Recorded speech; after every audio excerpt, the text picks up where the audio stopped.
ಸಹೋದರರು ಬೆಳೆಯುತ್ತಾ ಬೆಳೆಯುತ್ತಾ ದಾಯಾದಿಗಳಾಗುತ್ತಾರೆ. ದಾಯಾದಿ ಸಹೋದರರ ಮಧ್ಯೆ ದ್ವೇಷ ಹೊಸದೇನೂ ಅಲ್ಲ.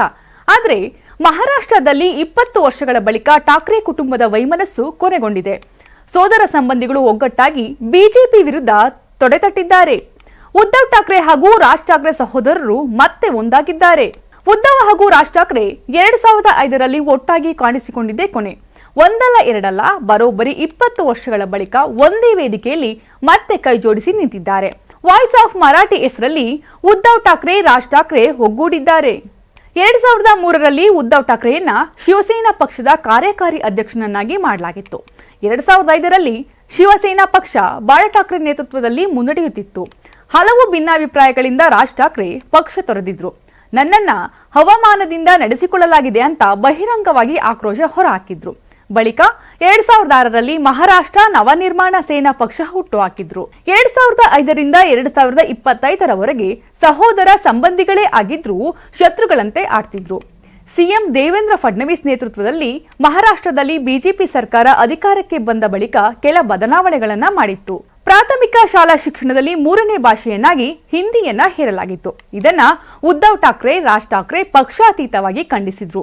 ಭಾರೀ ವಿರೋಧ ವ್ಯಕ್ತವಾದ ಹಿನ್ನೆಲೆ ತ್ರಿಭಾಷಾ ಸೂತ್ರವನ್ನ ಹಿಂಪಡೆಯಲಾಗಿತ್ತು. ಇದು ಠಾಕ್ರೆ ಕುಟುಂಬದ ಕುಡಿಗಳ ಶಕ್ತಿಯನ್ನ ತೋರಿಸಿತ್ತು. ಒಗ್ಗಟ್ಟಾಗಿ ನಿಂತರೆ ಯಾವುದು ಅಸಾಧ್ಯವಿಲ್ಲ ಅನ್ನೋದನ್ನ ಸಾಬೀತು ಮಾಡಿತು. ಇದೊಂದು ಘಟನೆ ಉದ್ಧವ್ ಠಾಕ್ರೆ ರಾಜ್ ಠಾಕ್ರೆ ಒಂದಾಗುವಂತೆ ಮಾಡಿದೆ. ಮುಂಬೈನ ಬೃಹತ್ ಸಮಾವೇಶದಲ್ಲಿ ಮುನಿಸು ಮರೆತು ಸಹೋದರರ ಒಂದಾಗಿ ಗರ್ಜಿಸಿದ್ದಾರೆ. ಶೀಘ್ರದಲ್ಲೇ ಮುಂಬೈ ಪಾಲಿಕೆ ಚುನಾವಣೆ ಘೋಷಣೆ ಮಾಡಲಾಗ್ತಿದ್ದು ಹಿಂದಿ ಭಾಷೆಯನ್ನೇ ಅಸ್ತ್ರವಾಗಿ ಪ್ರಯೋಗಿಸಲಿದ್ದಾರೆ.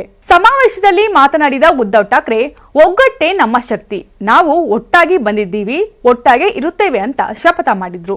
ರಾಜ್ ಠಾಕ್ರೆ ಕೂಡ ಮಾತನಾಡಿ, ಯಾವುದನ್ನ ಬಾಳಾ ಠಾಕ್ರೆ ಮಾಡಲಿಲ್ಲವೋ, ಯಾವುದನ್ನ ಇತರೆ ನಾಯಕರು ಮಾಡಲಿಲ್ಲವೋ ಅದನ್ನ ದೇವೇಂದ್ರ ಫಡ್ನವೀಸ್ ಮಾಡಿದ್ದಾರೆ. ನಾವಿಬ್ಬರು ಅದರ ವಿರುದ್ಧ ಒಗ್ಗಟ್ಟಾಗಿದ್ದೇವೆ. ನಿಮಗೆ ವಿಧಾನ್ ಭವನ್ನಲ್ಲಿ ಅಧಿಕಾರ ಇರಬಹುದು, ನಮಗೆ ರಸ್ತೆಗಳಲ್ಲಿ ಅಧಿಕಾರ ಇದೆ.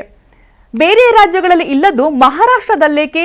ಹಿಂದಿ ಕೇವಲ 200 ವರ್ಷಗಳ ಹಳೆಯ ಭಾಷೆ. ಮಹಾರಾಷ್ಟ್ರದ ಮೇಲೆ ಹೇರಿಕೆ ಮಾಡಿದ್ರೆ ಏನಾಗುತ್ತೆ ಅನ್ನೋದನ್ನ ನೀವೇ ನೋಡಿ ಅಂತ ಬಿಜೆಪಿಗೆ ವಾರ್ನ್ ಮಾಡಿದ್ದಾರೆ. ಠಾಕ್ರೆ ಕುಟುಂಬದ ಕುಡಿಗಳು ಮಹಾರಾಷ್ಟ್ರದಲ್ಲಿ ಮೋಡಿ ಮಾಡುತ್ತಾ? ಈ ಬಗ್ಗೆ ನಿಮ್ಮ ಅಭಿಪ್ರಾಯವನ್ನ ಕಮೆಂಟ್ ಮಾಡಿ ತಿಳಿಸಿ. ನಾನು 86 kg ಇದ್ದವಳು 71 kg ಬಂದಿದ್ದೀನಿ. ವಯಸ್ಸಾದ್ಮೇಲೆ ಸ್ಮಾರ್ಟ್ ಆಗಿ ಕಾಣ್ತೀರಾ ಅಂದ್ರೆ ಜಿನ್ನಿ. 126 kg ವೇಟ್ ಇದ್ದು ನಾವು ಈಗ 114 kg ಲೆಕ್ಕ ಬಂದಿದ್ದೀವಿ. ಯಾವುದೇ ಸೈಡ್ ಎಫೆಕ್ಟ್ ಆಗಿಲ್ಲ. 84ರಿಂದ 50 kg ಬಂದೆ, ಆಮೇಲೆ ಸಣ್ಣಗೆ ಫಿಟ್ ಆಗಿದ್ದೀನಿ. ಅದಕ್ಕೆ ನಾನು ಯೂಸ್ ಮಾಡ್ತಾ ಇರೋದು ಜೀನಿ ಸ್ಲಿಮ್.